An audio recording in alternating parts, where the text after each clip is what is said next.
Hi, Dave. It's me again. The only people who want this war are Israel and the Israel lobby. That's not true. It just proves that this anti-Zionist ideology makes Israel the sun around which they orbit. Perfectly possible for multiple people to align in a shared goal. Of course, it is in Israel's interest, as it should be, because why wouldn't you want a terrorist state that has an eschatological vision of eliminating you for justice to arrive on earth? And good for them that it's their goal. If you do not eliminate the Islamic regime, you end up in a forever war that ultimately implicates the US. All of these years, you tried to do the JCPOA, you tried to do this Obama-style diplomacy, and then what happened down the line? Their proxies just kept getting stronger. They continue to do their attacks all over the Middle East. So if you don't want a forever war, forever and ever and ever, you have to eliminate the source of the forever war. I've made a few videos for you. Maybe we were like turning a corner, and the invitation still stands. I'd love to have you for Shabbos to show you what Judaism really is, because clearly you have no idea. You think it's bagels and Mel Brooks like I used to think when I was growing up. Is it really that bad in your career? Only way you can make money,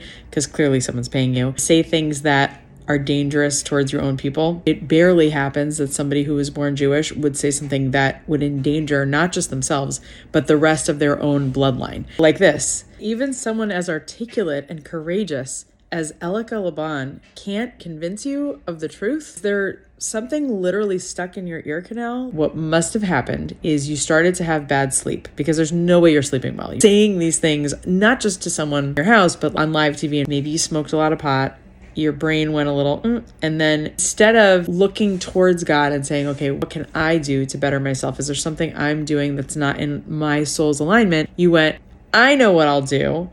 I have such a sucky life. I'm going to blame the Jewish version of God and all of the representatives of that God, the Jewish people. And I'm just going to double down. And I'm going to tell people, hey, I'm Jewish. Look at me over here. And I'm going to make money because so many people are going to say, see, here's a big Jew. Here's somebody who was born Jewish, who has Jewish blood, who says, I'm Jewish. I had a bar mitzvah. I've heard you say that. And I hate Israel. What happens is a libertarian's worst nightmare. You start to get money, support, recognition from all the people that a libertarian would never support.